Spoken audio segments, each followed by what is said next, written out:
खुलुमबाय बेसामा बडलेण्ड एंखं टेलिभिजननि स्टुडिअ'आव आं निहा ब्रह्म। दिनैनि गाहाय रादाबफ्राव दङ।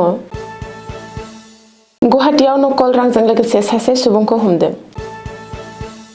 म्यानमार सीमा साखाथियाव सानै NSCN केडार गावथारदों। नरेन्द्र मदिया गावनि कनभयनि गारिखौ 50% खमायनो बिथोन होबाय। पवन खेराया क्राइम ब्रान्चनि मावख'आव हाजिर जादों।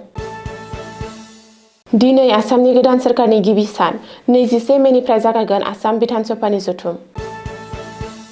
CBSE 12 थाखोनि रिजाल्ट फोसावबाय। दानिया फैदो आबुं रादाबाव।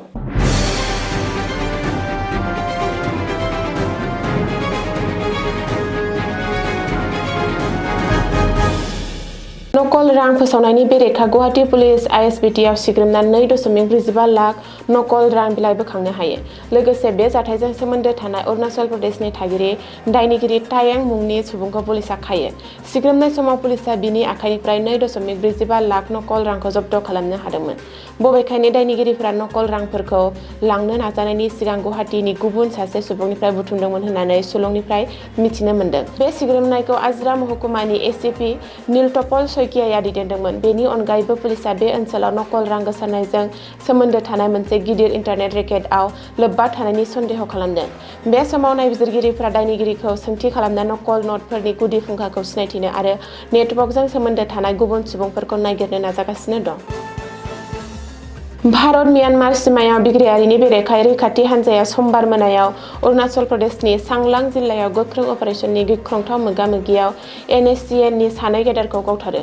मिथिनो हानाय बायदिब्ला मियाव बेंखननि सिङाव थानाय 8थि आसाम राइफल्स आरो 12थि पेरा रेजिमेन्टआ जयै लोगो नांना दयमुख नालायाव बे अपारेशनखौ खालामनाय जादोंमोन। जिउ गोमानाय सानै गेदेरखौ तासांनि नायां गामिनि लेफ्टेनेन्ट कर्नल उमं आरो लैनंनि ओनसोलनि सिटक गामिनि सार्जेन्ट युनु होननानै सिनायथिदों।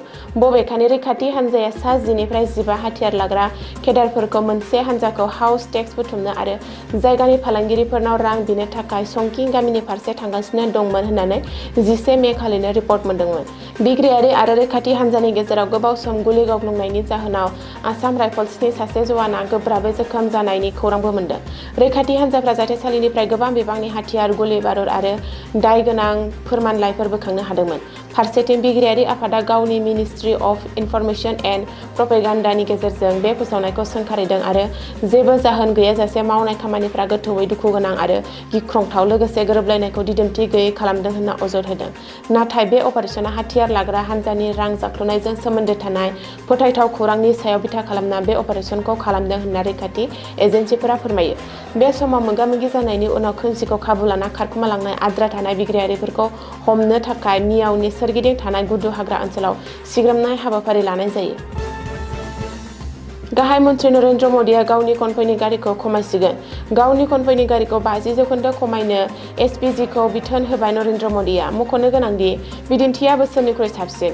बे बाथ्रानि ओंथिखौ बुजिनानै आरो इन्धननि बाहायनायखौ खमायनो थाखाय गाहाय मन्थ्रि नरेन्द्र मदिया गावनि कनभयनि गारिखौ 50% खमायनो बिथोन होदों। बेखौबो मख'नो नांगोन दि पेट्रल डिजेलनि बाहायनायखौ खमायनो थाखाय गाहाय मन्थ्रिया साननै सिगांसो हादरनि नोगोरारिफोरखौ खावलायदोंमोन। बेनि उनावनो गावनि कनभयनि गारिखौबो खमायनो बिथोन होयो गाहाय मन्थ्रिया।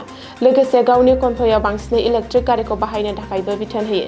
बबेखानि गाहाय मन्थ्रिया गावनि कनभयनि गारिखौ 50% खमायनो बिथोन होदोंब्लाबो बेखौ मावफुंनायाव गोरलै जानाय नङा। मानोना गाहाय मन्थ्रिनि रैखाथिखौ लानानै माखासे थिखानाय प्रट'कल आरो नेम-खान्थिफोर दं। बेफोर बिथिंफोरखौ बिजिरना नायखांनायनि उनावसो रैखाथि बिफानफोरा जर'खा थिरांथा लानो हायो। कंग्रेस दैदेनगिरि पवन खेराया दिनै आसाम पुलिस क्राइम ब्रान्चनि मावख'आव हाजिर जादों। पवन खेराया नायबिजिरनायाव आबुं मदद खालामनो थाखाय क्राइम ब्रान्चआव हाजिर जादों। गिबि मन्थ्रि डक्टर हिमन्त बिश्व शर्मानि बिसि रिनिकी भुया शर्मानि मानहानि केसखौ बिथा खालामनानै कंग्रेस दैदेनगिरि पवन खेराया दिनै गुवाहाटीआव फैनानै क्राइम ब्रान्चआव हाजिर जायो।